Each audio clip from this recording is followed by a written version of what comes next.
আল্লাহ পাক বলেন ওয়ালা তাহসাবান্নাল্লাযীনা কুতিলু ফি সাবিলিল্লাহি আমওয়াত বাল আহইয়াউন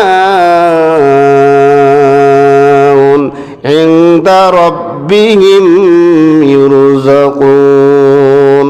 আল্লাহ পাক বলেন তোমরা ধারণা করো না, তোমরা এমন ধারণা করো না, এমন বিষয় কল্পনা করো না যে বা যারা আমার রাস্তায় জীবনটাকে দিয়ে দিল, শাহাদাতের পেয়ালা পান করলো, তাদেরকে তোমরা মৃত হিসাবে ধারণা করো না।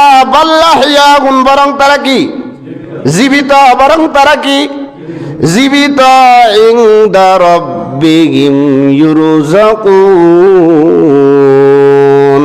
আল্লাহ পাক বলেন শুধু জীবিত নয়, শহীদদেরকে আল্লাহ পাক জান্নাত থেকে কবরে প্রত্যেক দিন খানার ব্যবস্থা করে দেয়।